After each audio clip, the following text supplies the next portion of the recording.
Salam bahagia Bapak Ibu Guru. Tugas koneksi antar materi oleh Oktaviana Patiasina. Bagaimana peristiwa momen yang paling menantang dan mencerahkan bagi saya dalam mempelajari modul 1.1 hingga modul 1.2 adalah saat pemahaman saya diubahkan tentang pendidikan. Ya, pada modul 1.1 bagaimana pemikiran KHD tentang bagaimana mendidik adalah sebuah tuntunan kepada anak yang pada hakikatnya adalah sudah memiliki kodrat anak. Pendidik tidak bisa memaksakan kehendak, melainkan hanya menebalkan laku mereka dan menyamarkan laku mereka yang tidak terpuji. Pada modul 1.2 yang saya pahami adalah saya kembali diingatkan tentang nilai-nilai guru penggerak yang utama adalah berpihak pada murid, di mana sebagai pendidik harus mempunyai tujuan yaitu keselamatan dan kebahagiaan anak yang setinggi-tingginya.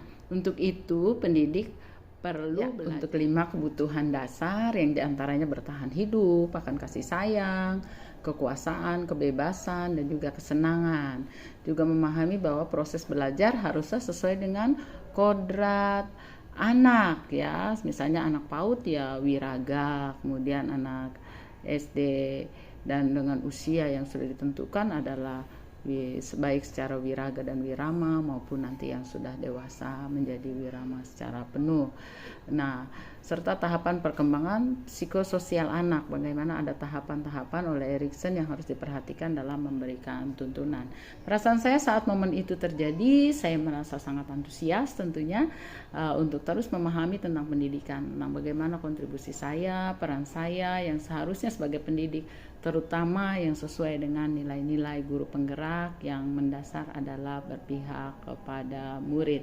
Yang berikutnya adalah pembelajaran yang saya dapat adalah sebelum momen ini maka saya merasa sudah menjadi pendidik yang baik dengan memberikan pengajaran, mentransfer ilmu sehingga menjadi subjek pembelajaran adalah apa yang saya siapkan melalui RPP. Saya berpikir maka dalam berpihak kepada anak adalah hal yang mutlak dan perlu dilakukan oleh pendidik di dalam menyajikan pembelajaran yang menyenangkan, menjawab kebutuhan anak dengan kesenangan, kebebasan, serta anak merasa diterima dengan ranah di mana pendidik dapat memberikannya di dunia sekolah atau dunia pendidikan anak. Yang harus memacu diri saya untuk melakukannya adalah menjadi pemimpin pembelajaran yang baik di lingkungan, terutama di sekolah saya maupun pada teman-teman sejawat, agar nilai keberpihakan kepada murid menjadi tolak ukur keberhasilan dari pendidikan yang kita lakukan. Berikutnya adalah bagaimana tujuan pendidikan, yaitu menjadikan anak yang merdeka belajar dengan lebih dahulu gurunya merdeka dari segala macam tuntutan pembelajaran, baik dari pihak guru, orang tua, maupun dari pihak-pihak pemerhati pendidikan yang belum merdeka, dalam artian pemahaman tidak sejalan dengan apa yang kita pelajari pada modul-modul yang baik pada modul 1.1 maupun pada modul 1.2.